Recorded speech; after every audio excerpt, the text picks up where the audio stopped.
Sebagai seorang gadis muda yang kuat dan sehat, Diana Prince berpartisipasi dalam kompetisi atletik di Themyscira. Kali ini dia harus berhadapan dengan prajurit Amazon yang lebih senior sebagai lawannya. Diana mengerahkan seluruh kemampuannya untuk mengalahkan lawannya. Namun sayangnya dia harus jatuh dari kudanya di tengah-tengah kompetisi. Tanpa berpikir panjang, Diana memutuskan untuk sedikit curang dalam usaha perlawanannya. Juri yang mengetahui hal tersebut tentu saja dengan tegas mendiskualifikasi Diana. Tak hanya itu, Ratu Hibolda dan Enteipi pun menceramahinya saat mengetahui perbuatan curangnya selama kompetisi.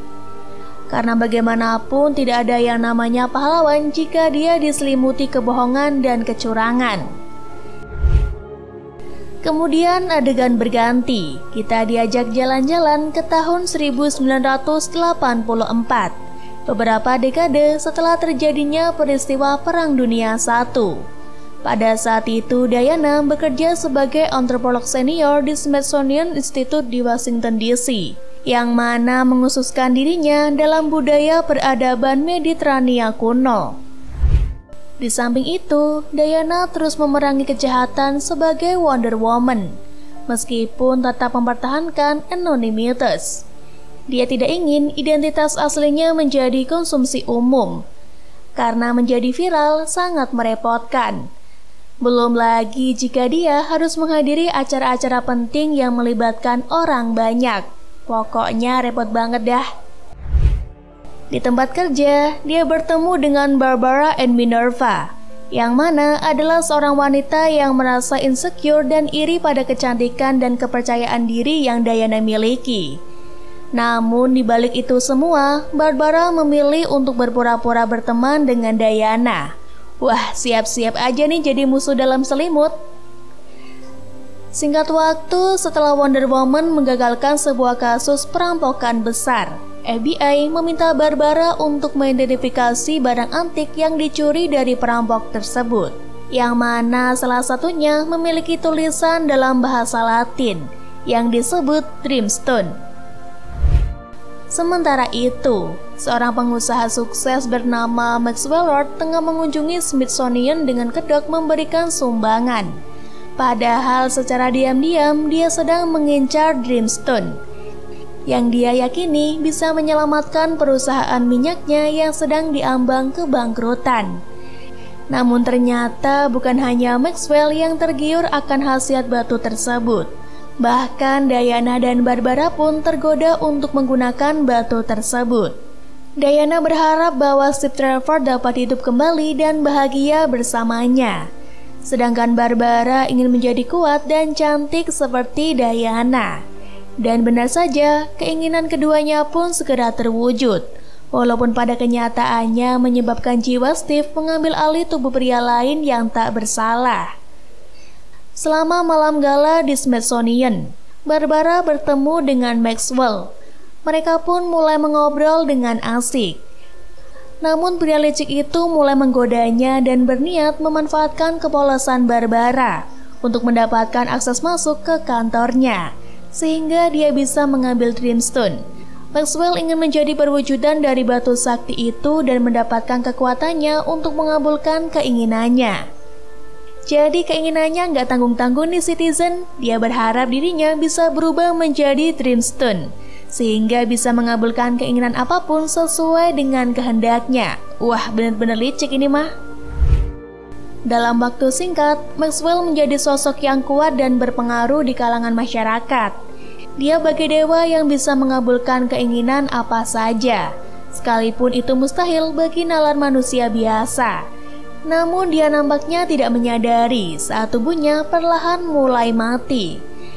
Dan dampak yang dia berikan justru lebih mengkhawatirkan.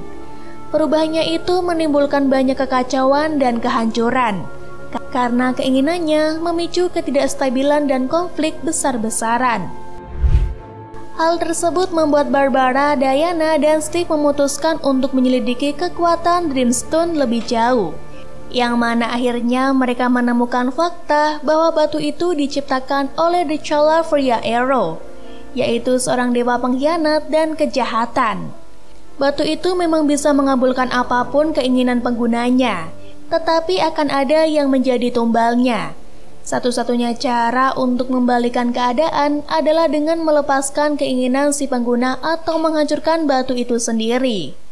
Steve menyadari bahwa keberadaannya harus mengorbankan kekuatan Diana. Karena semenjak Steve hidup kembali, Diana jadi kehilangan kekuatannya sebagai Wonder Woman. Namun baik Diana maupun Barbara tidak rela untuk melepaskan keinginan masing-masing. Mereka tak ingin menyerah pada impian yang sudah berhasil diraih dan mencoba mencari solusi lainnya. Di sisi lain, Maxwell yang telah mendapatkan informasi dari Presiden Amerika Serikat bahwa sistem siaran satelit Amerika Serikat dapat mengirimkan sinyal secara global, memutuskan untuk menggunakannya untuk mengabulkan keinginan seluruh dunia, yang mana secara tidak langsung justru memberi Amerika Serikat lebih banyak senjata nuklir yang mengancam untuk memulai perang nuklir dengan Uni Soviet. Tak hanya itu, tak lama Barbara mulai bergabung dengan Maxwell karena ingin berada di pihak yang lebih kuat. Nah kan bener, ujung-ujungnya dia berkhianat. Jelas saja hal itu membuat Diana sangat marah dan kecewa. Tapi apalah daya, kini Diana sudah tak se-wonder dulu. Dia hanya manusia biasa yang sedang diperbudak oleh cinta. Melihat kekasihnya mulai frustasi, akhirnya Steve mencoba meyakinkan Diana untuk melepaskan dan merelakan keinginan atas dirinya. Setelah berpikir panjang kali lebar kali tinggi, ditambah konflik batin yang harus dimenangkan secara rasional, Diana pun akhirnya setuju dan dengan berat hati melepaskan impian terbesarnya bersama sang kekasih. Namun selalu ada hikmah di balik sebuah musibah. Berkat keputusannya untuk merelakan sang pujaan hati pergi, akhirnya Diana mendapatkan kekuatan supernya kembali, yang mana menumbuhkan sebuah harapan untuk bisa menghentikan Maxwell dan Barbara. Setelah mendapatkan kembali kekuatannya, Diana kembali ke rumah untuk mengenakan baju jerat prajurit legendaris Amazon Asteria. Kemudian menuju ke stasiun siaran untuk menghentikan dua monster yang sedang merajalela. Di sana dia terlebih dahulu melawan Barbara, yang telah berubah menjadi siluman cetah yang sangat murka macam cewek lagi datang bulan. Pertarungan antar wanita-wanita kuat pun berlangsung, yang mana tentu saja dimenangkan oleh Wonder Woman. Setelah mengalahkan Barbara, Diana segera bergerak untuk menghadapi Maxwell. Dia menggunakan Lasso of the Truth untuk berkomunikasi dengan dunia. Dia meyakinkan semua orang untuk meninggalkan keinginan-keinginan mereka, karena semua yang mereka lakukan akan membawa petaka. Kemudian Diana juga menunjukkan Maxwell gambaran tentang Aldister, putra Maxwell yang ternyata sedang berkeliaran di jalan. Hal itu merupakan dampak dari kekacauan yang terjadi akibat dari program pemenuhan keinginan semua orang. Nah lo, sibuk ngurusin orang-orang sampai anak sendiri terlantar. Setelah melihat gambaran itu, Maxwell mulai tersadar dan memutuskan untuk meninggalkan keinginannya. Dia kembali ke rumah untuk bersatu kembali dengan putranya, yang secara otomatis menghindari perang termonuklir global.